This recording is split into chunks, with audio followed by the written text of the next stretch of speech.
tous, j'espère que vous allez bien. Alors on se retrouve dans une nouvelle et assez longue je pense vidéo car j'ai réuni 4 titres avec moi parce que souvent je vous en propose que 2 ou 3 et là je me suis dit allez hop, j'en réunis plusieurs que j'ai lus là coup sur coup pour vous en faire une un peu plus conséquente. Donc pour celles et ceux qui aiment les plus longues vidéos, bah, bienvenue à vous. Donc voilà, ça se présente comme ceci. On a du polar ici avec Vertige. On a Lire Lolita à Téhéran en littérature étrangère qui se passe en Iran, écrit par une Iranienne devenue américaine. Un roman feel good japonais et un petit recueil de nouvelles japonais également. Alors je vais commencer par Lire Lolita à Téhéran de Azar Nafisi parce que c'est le premier que j'ai lu de cette sélection. Alors ce livre-ci je l'ai acheté, donc là au moment où je filme on est le 22 mai. Je l'ai acheté il y a au moins 1 ou 2 mois parce qu'en fait il venait de sortir en poche et je me souvenais que l'année dernière lorsque j'étais encore en librairie on l'avait un petit peu vendu en grand format, donc j'étais ravie de voir que Zulma, l'éditeur, l'avait sorti en poche. Alors forcément il est en plein dans l'actualité avec l'Iran, dont on parle sans arrêt aux infos, j'imagine. Je n'ai pas la télé mais voilà, c'est le pays dont on parle beaucoup en ce moment avec l'actualité qui s'y passe. Et de mon côté j'avais très envie de relire un livre iranien après le livre de François-Henri Désérable. Après d'autres en fait, ça c'est mon 4e et comme ça j'apprends plein de choses et ça m'instruit, enfin bref c'est hyper intéressant. Alors forcément ça ne sera pas la plus réjouissante des lectures parce qu'on a le point de vue de la vie des citoyens en Iran et notamment de la place des femmes qui est complètement inexistante, donc forcément c'est pas complètement gay, mais bon c'est la réalité. Alors Lire Lolita à Téhéran, pourquoi ce titre déjà? Il faut savoir que l'Iran, c'est la République islamique d'Iran, c'est un régime complètement contrôlé par un ayatollah. Donc Khamenei a été tué la fin février, avant c'était Khomeini. C'est un pays qui est passé par des régimes plus libéraux, plus à autoriser un petit peu des libertés et ensuite des régimes beaucoup plus conservateurs comme actuellement. Donc il faut savoir que la religion la religion fait foi en Iran et tout est contrôlé par la religion sous excuse de la religion. Du coup il est interdit de lire certaines œuvres, certains films sont interdits, plein de choses sont interdites, enfin la joie et le bonheur ne sont pas vraiment autorisés en Iran apparemment. Et c'est ce que raconte Azar Nafisi qui est du coup iranienne, issue d'une famille assez libérale, assez ouverte.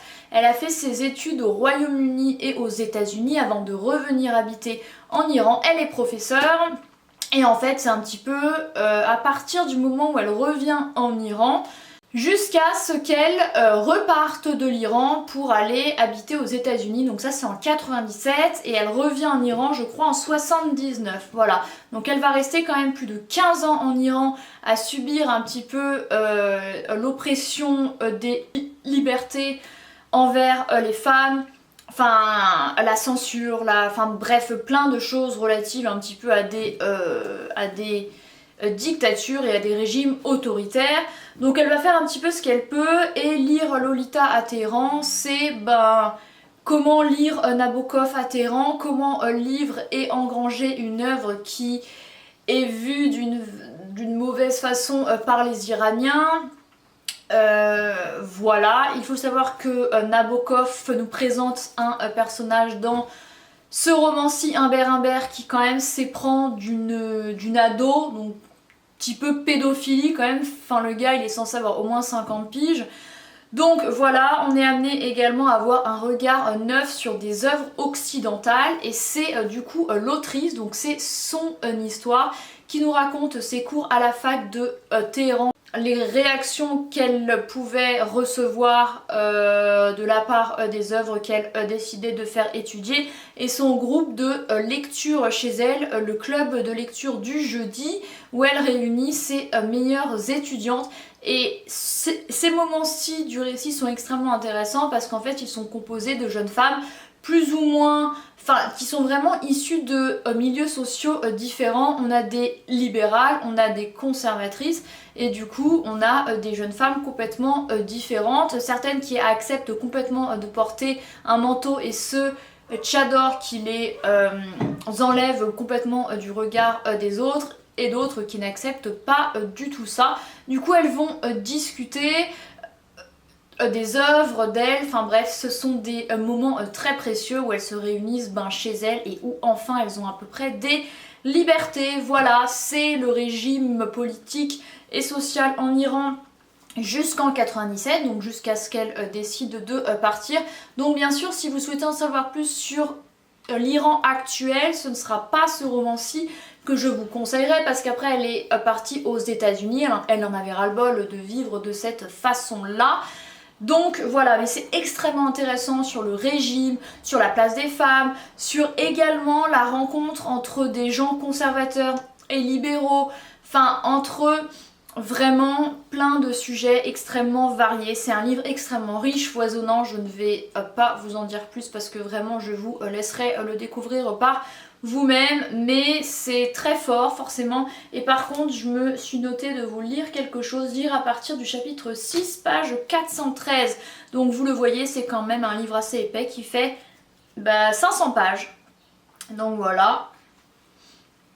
Quand on me demande de parler de la vie dans la République islamique d'Iran, je n'arrive jamais à dégager les aspects les plus intimes de notre existence du regard de notre censeur aveugle. Je pense à mes étudiantes. Elles avaient beau venir de milieux différents et avoir des croyances diverses, elles affrontaient les mêmes dilemmes, tous provoqués par la confiscation de leurs aspirations les plus personnelles et des instants les plus intimes de leur vie. Le conflit reposait au cœur du paradoxe créé par la loi islamique. Maintenant que les mollahs gouvernaient à notre pays, la religion était devenue un instrument de pouvoir, une idéologie. C'était cette dérive idéologique de la foi qui écartait le régime des millions de citoyens ordinaires, ces croyants comme Machid, Mana et Yassi, qui avaient trouvé dans la République islamique le pire de leurs ennemis. Donc ça, franchement, je vous encourage vivement à le lire, il est vraiment très très bien. Ensuite, on a Vertige de Rebecca Taylor McKay. C'est mon ancien collègue qui me l'a prêté et qui m'a dit, tu verras, il y a 2 histoires en une.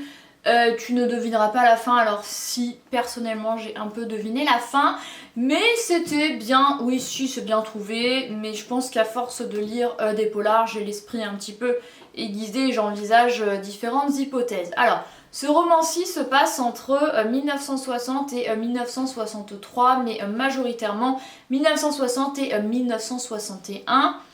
Où on suit Clara et Spencer qui sont un jeune couple de mariés. Ils se sont mariés en 1960 et l'histoire se passe en 1961 à Positano, l'île amalfitaine sous Naples, durant leur voyage de noces. Alors il faut savoir que du coup ils se sont mariés l'année d'avant, on se dit pourquoi ils partent si longtemps après. On apprend que Clara a été hospitalisée, qu'elle est sous médicaments, qu'elle a une santé fragile, qu'il faut qu'elle fasse attention. Voilà. Spencer appelle d'ailleurs sa femme Bambi, donc c'est quand même un surnom mignon mais quand même un peu affaiblissant quoi, c'est pas fou. Donc ils arrivent à Positano et là c'est le début des tergiversations pour Clara qui trouve Spencer bizarre parce que d'une, ils arrivent dans la chambre et elle reçoit un mot de quelqu'un qui lui dit ton mari te ment. Donc forcément ça la laisse un petit peu perplexe. Elle le voit discuter en italien avec le personnel, il semble connaître un petit peu l'île alors que c'est la première fois qu'il vient, depuis quand il parle italien. Quand elle se réveille le matin, il n'est plus là. Où est-ce qu'il est? Qu'est-ce qu'il fait? Bref, plusieurs questionnements vont commencer à frapper l'esprit de Clara. Bref, il y a plusieurs trucs comme ça. Également, ils vont faire la connaissance d'un couple, Viviane et Fred, un petit peu glamour, hollywoodien, californien. Elle est très belle, lui aussi, bref, voilà. Il faut savoir que Spencer, le mari de Clara, est issu de la bourgeoisie britannique, tandis qu'elle est orpheline, elle est vraiment de la classe plus basse. Et il y a quand même un vrai conflit de classe, quoi. Donc voilà, et tout au long du roman, donc qui alterne entre 1961 et 1960, l'année juste avant où ils se rencontrent et se marient extrêmement vite. On va en apprendre un petit peu plus sur leur couple, leur rencontre, et voilà. C'est tout, je vais m'arrêter là. Alors j'avoue qu'il y a des choses que j'ai vues venir, pour autant elles sont bien trouvées, mais enfin, moi je trouve que c'était quand même assez attendu. Pour autant je l'ai quand même lu en 2 jours, parce que je voulais connaître le fin mot de l'histoire. C'était bien, puis j'ai bien aimé aussi que ce soit un roman qui se passe il y a 60 ans. Je trouve que ça change sans les téléphones, ordi, technologie actuelle. Je trouve que c'est sympa également. On était vraiment plongé dans cette atmosphère de Positano, d'île vraiment paradisiaque, enfin île, endroit vraiment paradisiaque, beau, qui se prête complètement à à un voyage de noces. Donc voilà, écoutez, j'ai bien aimé ce roman. Non, franchement, je mettrais, je pense, un bon 8 sur 10. Ensuite, le troisième, c'est Un été aux bulles de Soda de Sawako Natori, publié au Bruit du Monde. C'est le second tome, après Un printemps au goût de mochi, qui se passe dans la librairie du vendredi d'une ville qui s'appelle Nohara, située au nord de Tokyo. Donc c'est la suite qui est sortie récemment le 7 mai. J'ai lu le premier, donc qui était sorti en septembre, je l'ai lu fin mars, donc je les ai lus quand même en 2 mois, les deux. Écoutez, franchement bien, comme je vous disais pour le précédent, ce que j'ai aimé avec Un printemps au goût de mochi, c'était que certes c'était un roman dans la veine un petit peu feel good japonaise, mais qu'il y a quand même un fond avec des personnages très affirmés, très divers, aux langues bien pendues et aux personnalités bien affirmées. Et bien celui-ci c'est la même chose, sauf que cette fois-ci c'est plus le printemps mais c'est l'été. On retrouve notre étudiant Fumiya qui travaille à mi-temps dans la librairie du vendredi. On a l'impression qu'il est là 45 heures par semaine, mais bref. Comme le roman précédent également, le récit est divisé en plusieurs chapitres dans lesquels on suit à chaque fois un client, une cliente avec un livre qu'il souhaite trouver. Donc il y a plein de références littéraires, ça c'est très chouette, et des situations complètement diverses. Par exemple, on a une femme qui a les cheveux violets, qui ne se rappelle plus du titre qu'elle cherche, et il va y avoir un rapport avec un scandale politique actuel. On a Chiaki, la boulangère, qui ne va pas trop faire confiance à son mari lorsqu'il reçoit une revue où il y a son ex. On a une jeune fille au début du roman qui souhaite recréer un club de lecture auquel appartenaient les 3 dirigeants de la librairie. Et on apprend en fait qu'il y avait au départ 4 personnes dans ce club de lecture. Un certain Jin également, et Fumiya, notre protagoniste, se demande où il est passé. Voilà, et le dernier chapitre. Un jour, ils arrivent dans la librairie et c'est sans dessus dessous, donc que s'est-il passé? Bref, voilà. C'est mignon, c'est bien, mais il y a quand même effectivement des sujets de fond comme le couple, la famille, les scandales politiques, il y a quoi d'autre? La mort, donc c'est quand même pas très gai, mais c'est tourné d'une jolie façon qui fait que ce n'est pas du tout un récit plombant, ni complètement feel good, complètement superficiel, comme certains que j'ai pu lire, où en fait c'est tout beau tout rose, voilà, sans fond, sans problématiques de vie que peuvent rencontrer les gens. Ce que j'ai beaucoup aimé, ce qui m'a fait beaucoup rire, comme le tome précédent, c'est notamment la personnalité de Yasu, le dirigeant de la librairie, qui est extrêmement drôle, qui a la langue bien pendue et qui a des répliques très fortes, et ça m'a fait beaucoup rire. Et le tout dernier livre de cette vidéo, c'est Les attaques de la boulangerie, une très jolie édition publiée chez 10-18. Comme d'habitude avec les romans de Haruki Murakami. Donc celui-ci je l'ai acheté récemment parce que c'est un des seuls recueils de nouvelles / romans que je n'avais pas de l'auteur japonais.